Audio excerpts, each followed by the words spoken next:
Hey everybody, good morning. Welcome to the Morning Devo with Bo. August 25th. Ready to rip, ready to go, ready to get into this. And you can always check out the archives of the devotions right there at the YouTube channel. We are praying for Paula today. Today is a day of prayer for one another, and Paula's on our list. That's right. Thanks for sharing what's going on in life. No fun going to the ER. That is never fun. I'm so glad you're home. Marcia, good to see you. So stoked you're here too. What a prayer warrior Marcia is. Awesome sister in Christ. And so that's the beautiful part about these devos is we get to pray for one another, kind of share one another's life, if you will, just online on the media form, which is cool. And it's great to get focused as well, right? That is for sure. So we're in the book of Judges. We're in the narrative of Samson, and quite a narrative it is. Totally enjoy reading this part, and I find so many cool, interesting insights into this section of scripture. So for me, pretty cool stuff. I hope you're getting some stuff out of it, and you're kind of going, man, that's pretty cool, Bo. I never thought of that. So appreciate all your comments. So let's get into it. Judges 15. After a while, in the time of the wheat harvest, it happened that Samson visited his wife with a young goat, and he said, "Let me go into my wife, into her room." But her father would not permit him to go in. And we talked about the whole backstory with this, right? It's been a while since Samson has seen his wife. He's left her after he's criticized her publicly. And it says her father said, "I really thought that you thoroughly hated her. Therefore, I gave you to your companions." So obviously, Samson's father thought that Samson didn't like her. So after he married her, there was that comment, right? That, hey, he called her a heifer. And that obviously is not the greatest thing to call your spouse, and the father knew it. So the father says, "Hey, I thought you hated her, therefore I gave her to your companion. Is not her younger sister better than she? Please take her instead." And so there's some interesting, I think, observations here in behavior. One of them is the father gives his wife to a friend of Samson. I'm not sure what kind of friend of Samson this is. You know, it's weird. Like, sometimes people will say things like, well, I love you. Or, and that gets thrown out a lot. I love you. We love each other. But you don't know the pain that's gone on, or you've ignored all the pain that the person has given to other people by their actions, so that you can go, do what you want to do and call it love. But yet, all these, people have been hurt kind of in the wake of your decisions. It's kind of weird, huh? But sometimes, or a lot of times in the world, we can say, like, I love someone, but really, I'm not sure it's love at all. And that we're just wanting, it's just another form of narcissistic behavior. Never mind who we hurt in the stream of our fleshly pursuits. So I kind of see that here. Here he says, "Let me go into my wife, into her room," but her father would not permit him to go in. And I think Samson's attitude is just so wrong here, just to go, hey, I'm just going to go have intimacy. And I think the father's kind of answer is wrong too. He says, "Hey, I gave her, to your companion." Like why would the companion, again, I guess that's where I go, is like, why would the companion, who's supposedly a friend of Samson, take his, quote, wife, it is his wife, Samson's wife, when Samson rejects her and publicly disgraces her? by name calling. Why would he do that? Why would this companion of Samson do something like that? Oh, I love her. Oh, I think she's the greatest. Yeah, well, man, it's another person's wife, brother. And you obviously weren't loving the other people that much. You weren't loving your friend Samson that much to take his wife. Like I said, I just think a lot of people, like this friend of Samson, instead of him thinking about his love for his friend Samson, right? He's just thinking about my lust for his wife. And so maybe it's not I love that person. Maybe we don't mean that as humans. Like, I don't love that person. Maybe it's truly I lust that person. That's truly what it is in a lot of contexts. So when someone says, I really love this person, you don't really love them, you lust them. Because maybe they don't even know the definition. Does Samson's friend even know the definition of love? Does he have a working definition of love?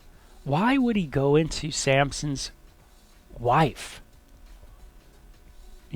Yeah, Samson's treated her horribly. But interesting, huh? God, help me have a good working definition of love this morning. Help me understand what love is. Do we have a definition of love that we can go off of? And the answer is yes, we can. And we can go through love is patient, love is kind, 1 Corinthians 13, right? Love does not envy, love does not seek its own, right? Am I seeking my own in this? Right? Love rejoices in the truth. So we have a working definition. Also, God is love. We can look at the character qualities of love. So if Samson's friend, if he was really loving Samson, would say, what is Samson's godly benefit? What decision can I make that's going to move Samson and his wife to love God greater? That is what I'm going to do. And that would be loving. That would be the loving thing to do. See, love is my joy in the godly benefit of the other. I act a certain way towards you, and my joy is in this action that's seen in many, many ways in your life, but it's always for your godly benefit. It's always to help you pursue your walk with Christ. That's love. It's not, I don't care about your godly benefit. I just want what I want. That's not it. So I see the father too. What an interesting character too, huh? Quality. The father where he says, hey, I really thought you didn't like your wife, so I gave her to your companion. Man, that sounds kind of weird too. Right? Now, there might be some cultural things in there, right, that help us kind of understand the passage a little more. But even with all the cultural stuff, it's still pretty interesting, right? Of just that idea of, hey, man, you gave his wife to another man. And yeah, maybe it was for protection of her. I don't know. Like I said, some cultural things. But, it seems pretty presumptuous. Or maybe he saw the character, his son, Samson, and said, hey, man, Samson's out to lunch. I got to take care of this one. I don't know what it is, but it just seems really interesting. I'm not sure it was the best move. And he says something, and the reason why I say that is, look at what he says next. Her younger sister is better than she, right? Hey, she looks better, she's way better, so take her instead. Kind of like, it's almost like his first wife was replaceable, you just fit anybody into that situation, into that position, and it's going to be fine. I don't want to think that way in this morning. I want to think that everybody, my brothers, my sisters in Christ, my wife, I want to think of them as not, in a sense, replaceable, like in that kind of easy way. I want to think of them as special. That everybody's special, and God has sovereignly put everybody in my life for a specific reason, for a purpose, for character building in my life. And it's that purposeful. It's a strategic move by the Father in my life. And I like thinking of things in that way, not like, oh, it doesn't matter who is my wife. I can just replace her, you know? You know, she passes away, then, oh yeah, I just get another one. That's what I do. I just grab another wife. What? Like, man, that just sounds so weird to me. You know, but this is how the Father is. Hey, her younger sister's kind of better, you know? Get her, instead.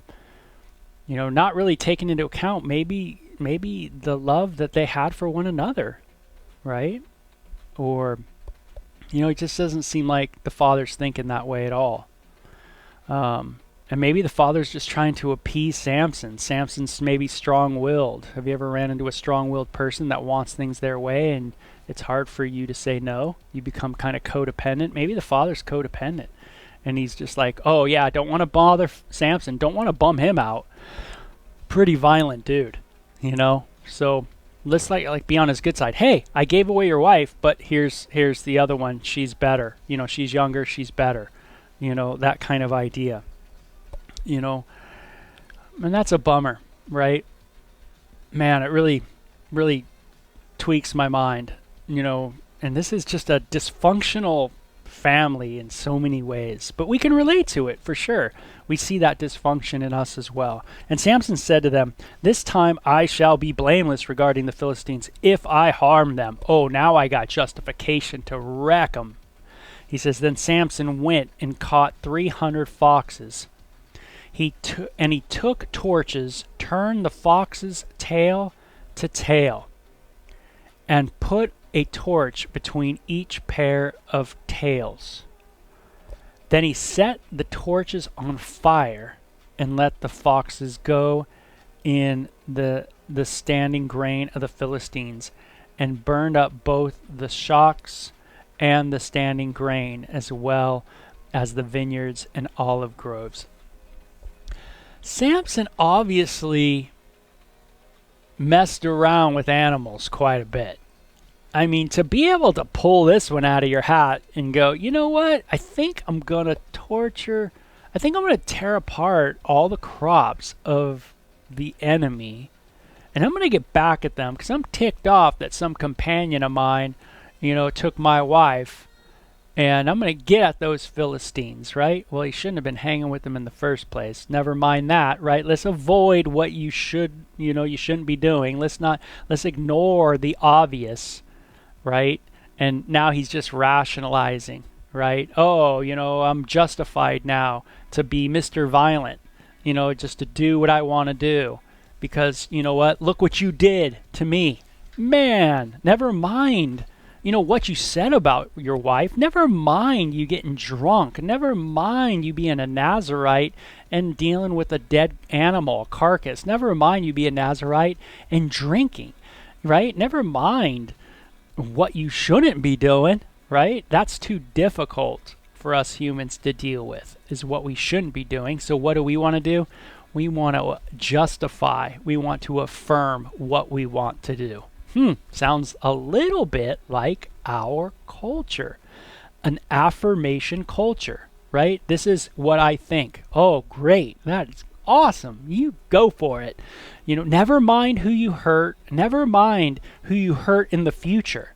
Never mind anything, your ignorance of your ancestry, of your family, of the struggles your family did to bring you along, to make you, to have you as a child, in the struggles of parents raising you. You ignore all of that and you just do what you want to do. That kind of thing. You're justified, and the world goes, awesome. Yeah, you just do that. Don't feel bad. Don't feel convicted. don't feel yucky about what you do. That's bad. Conviction, very bad. Feeling wrong, feeling guilty, bad. Shame, bad. That stuff's all bad. Now we just need a group of people that we can get together and just affirm what we do, right? Hey, I like to be violent. Oh man, well, that's okay. You can be violent. Nothing's wrong with being too violent. We'll justify the violence. We'll propagandize the violence. We'll make it so everybody's good with it. How about that? Oh man, great. Right? How about I want to do what I want to do with my life, my body. I want to do what I want to do with my intimacy. You go do it. It's fine. Ignore everything. Just you do you. You go your way. And everybody just goes, yup. And it's all slogan filled and propagandized in the world, and everybody claps their hands, and everybody's justified and rationalizing and blah blah blah blah blah. And this is how this is what was going on in Samson's life, right? Now I could go at the Philistines. Now I can go get them. Those evil people, horrible, right? Totally. So what does he do? Man, how do you think of foxes, tying up foxes up and then having a torch in the middle, lighting the torch and getting, I guess, their tails on fire and letting them go into the fields as they are freaking out and setting everything else on fire? That sounds like mischief.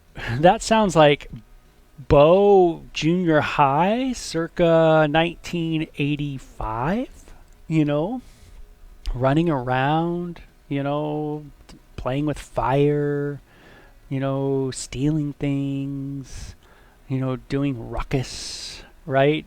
Tamara says chaos, sad, sick, yeah, totally, right? And it's like, this is where Samson's at. It just blows my mind, right? Jesus says, love your enemies, do good to those who even harm you. Oh man, great will be your reward in heaven. Wow. So different. So different. But Samson's a part of his culture. He hangs out with his culture, his Philistine buddies, all that culture filled with its slogans, right? You do you. Love is love, right? Slogans. What are slogans there to do? Propagandize the public, right? That's what good slogans do. And they're all over. Probably the biggest, maybe, propaganda, maybe, is a term called health care. Just a thought, right? But what a neat term, right? What a neat slogan, health care. Is it really health care? It's a question. I wonder, right? Yeah, so slogans are everywhere. And Samson's certainly a part of this. He's a part of this world, where he thinks it's okay to do this, right? He feels justified to do it, and he does it. And then the Philistines said, "Who has done this?" They answered, "Samson, the son-in-law of the Timnite, because he has taken his wife and given her to his companions." So the Philistines came up and burned her and her father with fire. Whoa. So it wasn't Samson's dad that did this. It was her dad that did this. Interesting, right? So good insight. So it wasn't Samson's dad. It was actually her dad that went, you know what? Samson doesn't like my younger daughter. I'm gonna try to give him the younger one. Still tweaked. Still, no matter how you slice this, whose father it is, it's still pretty weird and pretty wrong. But notice what happens to the father, who is trying to appease Samson's violence. What happens to him? Violence comes against him, right? His own people burn him and his daughter. Oh, man. I tell you what, God, I don't want to ever find joy in violence. There's a proverb that says, don't rejoice when your enemies fall. Don't rejoice when your enemies fall. And it's funny. It's like, I remember when Osama bin Laden was laid to rest, and they, meaning killed. And I remember on the news it coming on and everybody cheering and everything like that. And I thought of that proverb, do not rejoice when your enemy falls. And I thought, man, where is my heart right now? And I just don't want to just go with the masses. And, I don't want to be that person who loves violence. I want to be that person who goes, something's wrong. Something's bent with this. We're tweaked. We're really a mess, as people. And this is it's not right. We have to find a better way. Jesus is the better way. Jesus is the better way. And, there's too much violence towards women. To burn a woman and her father. There's too much violence towards kids. There's too much violence in so many ways. There's so many ethnic wars and battles and things like that. Blessed are the peacemakers. Do you see why Jesus' teaching is just so beautiful? Do you see why Jesus' teachings are so different? Because he says, blessed are the peacemakers. He says, love your enemies. He says, do good to all people. He says, don't show favoritism. Man, we need Jesus. We need Jesus' teachings to permeate human hearts, right? Not some college class. That's not going to help. It's just creating more anger. And it's funny, more violence, right? Isn't that weird? You go to college and you come out more violent than you did when you go in. Unreal. Something is amiss. Something is ajar. We need Jesus, as Marcia says. That's right. And remember, just as Marcia says, we are in the minority now. People seem to love violence. And that's so true. I think there's a lot of truth there. And remember this, Jesus was in the minority. The minority hung on a cross. And that's so true, right? And that's sad. He wasn't in the majority at all. This is the verdict. This is what Jesus said. This is the verdict. That light has come into the world. Light has come into the world, right? Something beautiful. Something gorgeous, something so amazingly different. Unreal, beautiful, unreal beauty. But humans loved darkness. That's what it says. Light has come into the world, but humans loved darkness. So true, right? Oh, man, Tamara says military too, they come back very angry, right? From war, depressed, violent. Yeah, so much, right? And everything, you see it, this guy's from his father, his wife, or his daughter are from a violent background, from the land of the Philistines, a violent people. Samson's violent, coming from the Hebrews, got a violent bent. Everything, you try to appease violence, and it just comes back and kills you, right? And, he tries to say, hey, I'll give you my younger daughter. Man, he ends up dying. I mean, just super sad, right? It reminds me that, you can't appease this kind of violence, this kind of hatred, right? You can't appease it. You can't make peace with it, right? It's, you can love it, but it's not that it's going to love you back, right? Jesus did a great job of loving his enemies, perfect job of loving his enemies, but he died on a cross. And so set my heart this morning in a place today, God, where I am not a violent person. I don't want to act in any violence. Help me to deal with my anger. Help me deal with any anger that is in my heart, any frustration that's in my heart. Help me not lash out at people, people of different minds, of different thoughts and attitudes. Help me take the indignation that I might feel, the righteous wrath that I might feel, and help me direct it in the correct ways, in the correct areas. Nothing's wrong with having that righteous indignation, but let me direct it properly, not out of wrath, right? For the wrath of humans does not produce the righteousness of God, the book of James says, right?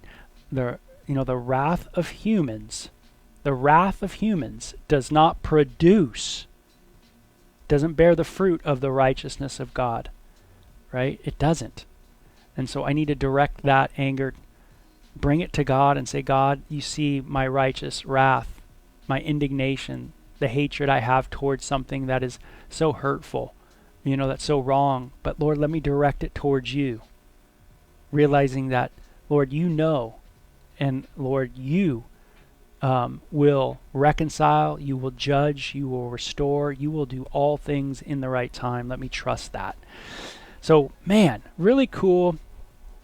And very eye-opening to our current behaviors as well, and really something to really avoid: a violent heart, a violent mind, right? Violent actions. Really deal with that anger in the heart that leads someone to literally burn. Maybe deal with the fear too that causes us to act in such violent ways, right? So, hey, you guys have a good day. Let's fix our eyes on Christ today and his character qualities, and maybe be blown away by just how different they are from the ones we see today in the book of Judges. So you guys take care, okay? Bye-bye.